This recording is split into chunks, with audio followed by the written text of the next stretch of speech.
नमस्कार, मैं जितिन चड्ढा आपका फिर से स्वागत करता हूँ। आज से हम श्रीमद् भागवत कथा का पढ़ना शुरू करेंगे। पहले मुझे लगता है थोड़ा सा इसके बारे में बात कर लेते हैं। इसकी रचना श्री वेद व्यास जी ने की है, पर जब से पॉपुलर हुई या सुनाई गई वो है राजा परीक्षित थे, जो कि अभिमन्यु के पुत्र थे, और अर्जुन जिनको श्री कृष्ण भगवान ने भगवत गीता सुनाई थी उनके पोते थे।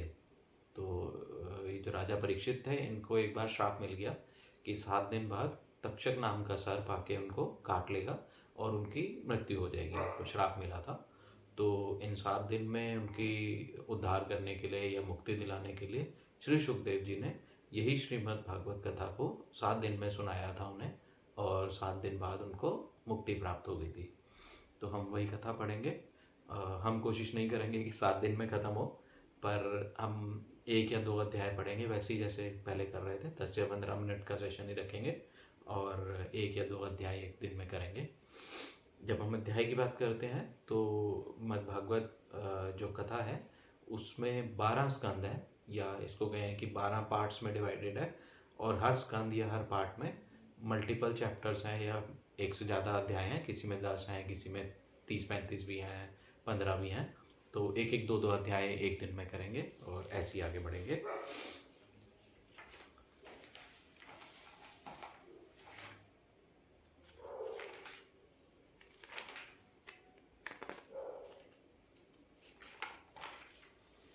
आज पहला दिन है, तो आज क्या पढ़ेंगे?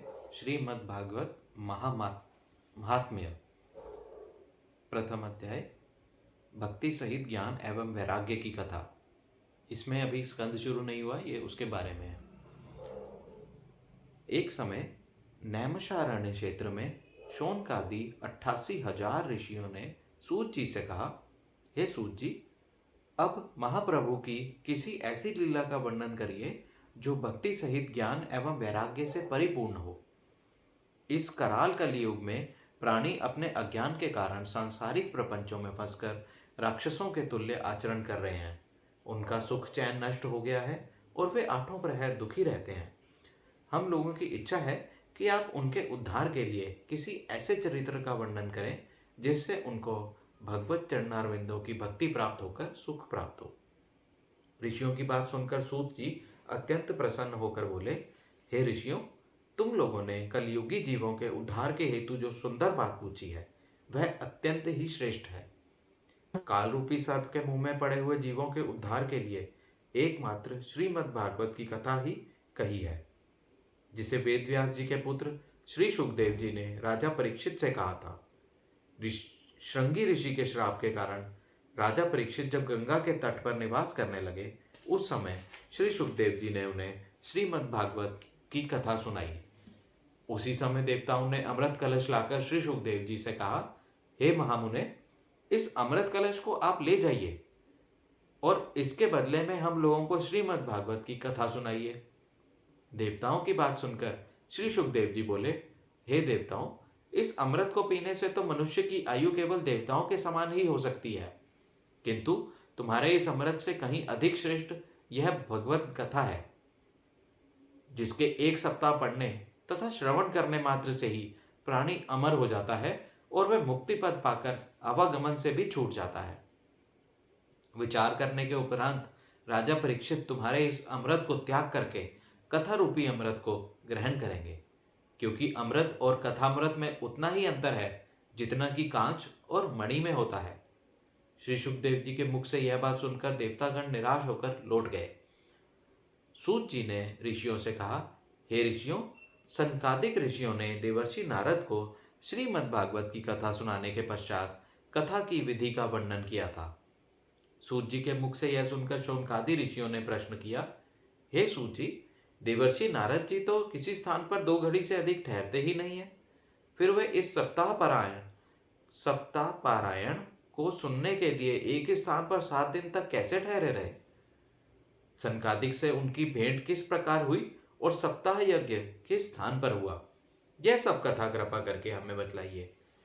सूत जी बोले, हे ऋषियों, एक समय सनक, सनंदन, सनातन एवं सनत कुमार चारों भाई भ्रमण करते हुए बद्री नारायण में पहुंचे। वहां नारद जी को उदास बैठे देखकर नारद जी से पूछने लगे, हे देवर्षि, आप इतने उदास क्यों बैठे हो? तब नारद जी ने चारों ऋषियों को प्रणाम करके कहा, हे प्रभु, मैं अपनी चिंता आपके सामने कहता हूं, उसे आप ध्यान से सुनो। मैंने काशी, गोदावरी तथा गया आदि समस्त तीर्थ किए, परंतु मैंने सभी स्थानों पर जाकर यह देखा कि कलयुग के प्रभाव से सांसारिक जीव माया में ऐसे लिप्त हैं कि उन्होंने समस्त शुभ कर्मों को छोड़ दिया है और सब लोग अपने उदर पूर्ति की चिंता में लगे हुए हैं। वे झूठ बोलते हैं, पाखंड का सहारा लेते हैं, माता पिता की सेवा नहीं करते तथा धन के लालच में अपनी कन्याओं को नीच कुल में बेच देते हैं। जहां देखो वहीं मलेच्छ तथा शूद्र दिखाई देते हैं और ब्राह्मण तथा क्षत्रिय अपने धर्म कर्म के से विमुख हो गए हैं। हे प्रभु, मैं सभी स्थानों पर उन लोगों को अपने धर्म से विमुख हुआ देखकर जब मथुरापुरी में यमुना किनारे पहुंचा, मैंने देखा कि एक जवान स्त्री यमुना किनारे बैठी रो रही है और उसके पास दो वृद्ध पुरुष अचेत अवस्था में पड़े हैं। वह मुझे देखते ही खड़ी होकर बोली, हे महाराज, आप थोड़ी देर यहाँ ठहरकर मेरा दुख सुन लीजिए। मैं बड़भागिनी हूँ जो मैंने आपके दर्शन पाए। उसकी यह बात सुनकर मैंने उससे पूछा, तू कौन है और ये दोनों पुरुष कौन हैं जो अचेत पड़े हैं? वह बोली, हे महाराज, मेरा नाम भक्ति है और ये दोनों जो अचेत पड़े हैं ये मेरे पुत्र ज्ञान और वैराग्य हैं। और ये जो स्त्रियां हैं ये गंगा, यमुना, सरस्वती आदि नदियां हैं जो स्त्री रूप धारण कर यहाँ मेरी सेवा करने के लिए उपस्थित हुई हैं। मैंने द्रविड़ देश में जन्म लिया, कर्नाटक देश में सयानी हुई और कुछ दिन तक मैं दक्षिण में रही, फिर गुजरात में पहुंचने पर बूढ़ी हो गई। अब मैं जब से वृंदावन में आई हूं तब से मुझे फिर तरुणाई प्राप्त हो गई है, परंतु मेरे ये दोनों पुत्र अचेत होकर गिर पड़े। इनमें बोलने तक की सामर्थ्य नहीं है। इनके दुख के कारण मैं अत्यंत दुखी हूं। देखो, यह कितनी लज्जा की बात है कि पुत्र तो बूढ़े हो गए परंतु मैं तरुण ही बनी हुई हूं। इस सब का क्या कारण है वह आप मुझे बताने की कृपा करें। नारद जी ने कहा, हे भगवान, जब भक्ति ने मुझसे इस प्रकार कहा तो मैंने उसको उत्तर दिया, हे भक्ति, घोर कलयुग के आने से अब तेरी और ज्ञान तथा वैराग्य की कोई मर्यादा नहीं है। वृंदावन में आने के कारण तू तरुण हो गई है, परंतु तेरे पुत्रों को कलयुग में कोई नहीं मानता, इससे वे बूढ़े और निर्बल हो गए हैं।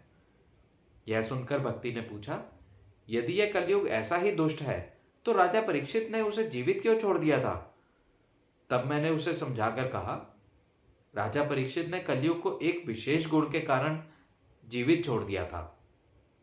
उसमें विशेष गुण यह है कि अन्य युगों में हजारों वर्षों तक जप, तप, यज्ञ, दान तथा कर्म धर्म करने पर भी जो फल प्राप्त नहीं होता था, वह फल कलयुग में केवल भगवान नाम जपने से ही प्राप्त हो जाता है।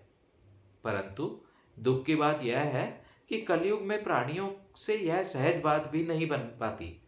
ब्राह्मण, क्षत्रिय, वैश्य और शूद्र अपने अपने कर्म त्याग कर काम, क्रोध, लोभ, मोह तथा अहंकार में भरे हुए हैं। ब्राह्मणों में शिक्षा और सत्कर्मों का लोप होता जा रहा है। इसी प्रकार क्षत्रिय शिक्षा तथा सत्य को त्याग दीन दुखियों को सताने लगे हैं।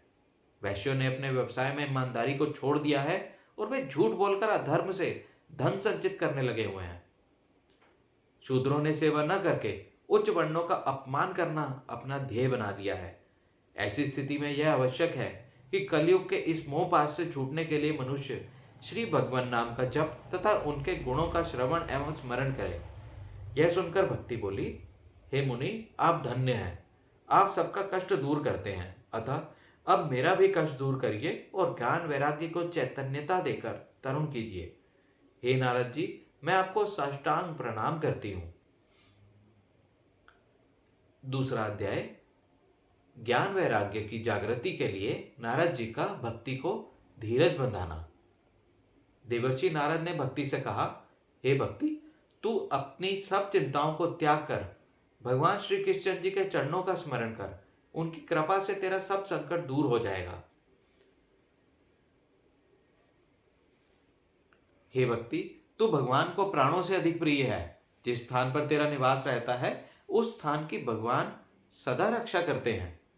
सतयुग, त्रेता तथा द्वापर में लोग बहुत जप तप यज्ञ दान तथा धर्म करने से मुक्ति प्राप्त करते थे, परंतु कलयुग में तेरी कृपा से ही सब प्राणियों का उद्धार हो जाता है।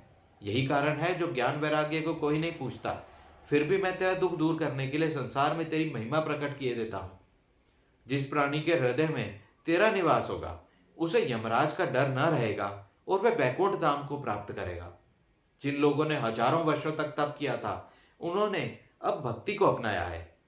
श्री नारायण जिस पर अत्यंत प्रसन्न होते हैं उसे ही वे अपने चरणों की भक्ति प्रदान करते हैं। इसी से तू सर्वश्रेष्ठ है। नारद जी की बात सुनकर भक्ति ने फिर कहा, हे देवर्षि, आपने जैसे मुझे धीरज दिया है उसी तरह मेरे दोनों मूर्छित पुत्रों को भी चैतन्य करने की कृपा करें। नारद जी ने कहा, हे भगवान, इस तरह भक्ति के बार बार कहने पर मैंने ज्ञान तथा वैराग्य को बहुत जगाया, परंतु वे ना तो उठे और ना ही आंखें ही खोली। यह देखकर मैंने वेद मंत्र तथा गीता का पाठ किया। उसे सुनकर उनको कुछ चेत हुआ, परंतु जैसे ही वे उठने को हुए निर्बलता के कारण पुनः अचेत होकर गिर गए। उनकी यह दशा देखकर मैं बहुत घबराया। उसी समय यह आकाशवाणी हुई कि हे नारद, ये बिना सत्संग के नहीं उठेंगे, अतः इन्हें तुम सत्संग द्वारा जगाने के लिए किसी साधु पुरुष की खोज करो। हे भगवान, उस आकाशवाणी को सुनकर मैं किसी साधु महात्मा को खोजता हुआ यहां पर आ निकला हूं, परंतु अभी तक मुझे कोई ऐसा महात्मा नहीं मिला। इसी चिंता में उदास हुआ मैं यहां बैठा था। आप लोग ब्रह्मा के पुत्र, परम योगी, महान ज्ञानी हैं। आपकी तपस्या तथा महिमा का वर्णन नहीं किया जा सकता। आपने ही अपनी शक्ति द्वारा बैकुंठ के द्वारपाल जय विजय को स्वर्ग से पृथ्वी पर गिराया था। ऐसी शक्ति किसी दूसरे में नहीं है। अतः जैसे आपने मुझे अपने दर्शन दिए, उसी प्रकार भक्ति तथा ज्ञान वैराग्य के संकट को भी दूर कीजिए, जिससे चारों वर्णों के प्राणी आपका यश गान करें और कलयुग के प्राणियों का हृदय भी पवित्र तथा निर्मल हो जाए। यह सुनकर श्री सनत कुमार जी ने कहा, हे नारद, भगवान के जितने भी भक्त हैं तुम उन सब में उत्तम हो। तुम्हें भक्ति का संकट दूर करना ही उचित है। पहले ऋषि मुनियों ने भी सांसारिक प्राणियों को वैकुंठ लोक तक पहुंचाने के लिए ज्ञान तथा धर्म के बहुत से मार्ग बनाए हैं, परंतु वर्तमान काल में उनसे परिचित कराने वाले गुरु की कमी है। परंतु उसे प्राप्त करने के लिए श्रीमद् भागवत सबसे उत्तम साधन है। जो प्राणी श्रीमद् भागवत को सच्चे मन से सुनता है उसे वह मार्ग शीघ्र ही प्राप्त हो जाता है। जो कथा श्री सुखदेव जी ने राजा परीक्षित को बताई थी, उसी से भक्ति, ज्ञान और वैराग्य का भी दुख दूर हो जाएगा, क्योंकि श्री नारायण जी के चरणारविंदों में प्रेम बढ़ाने के लिए इससे अच्छा कोई साधन नहीं है। श्री सनत कुमार जी की बात सुनकर नारद जी बोले, हे भगवान, जब वेदों और गीता के पाठ से भी ज्ञान तथा वैराग्य की मूर्छा नहीं जगी, तब वे श्रीमद् भागवत की कथा सुनकर कैसे चेतना प्राप्त कर लेंगे। सनत कुमार जी ने कहा, हे नारद, श्रीमद् भागवत को समस्त वेदों का सार जानो।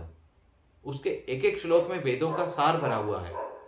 हे नारद, वेद व्यास जी ने सब वेद पुराणों के अर्थ को मत कर श्रीमद् भागवत में रख दिया है। अतः इस कथा को जो भी सुनते हैं उन्हें संपूर्ण वेदों का सार प्राप्त हो जाता है।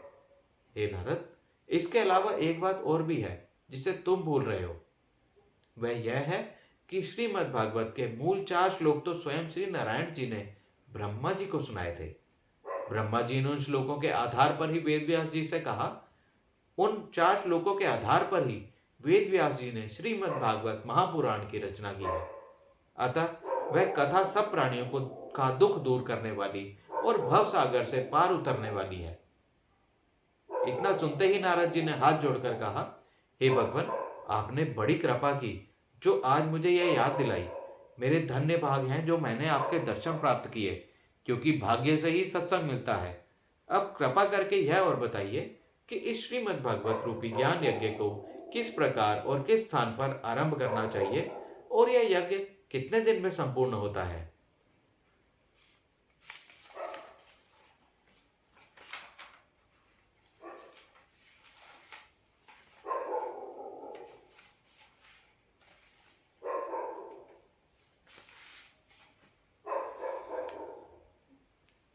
हे प्रभु, ये सब आपके ऊपर। तो अभी हमने 2 अध्याय पढ़ लिए, अभी इंट्रोडक्शन ही है।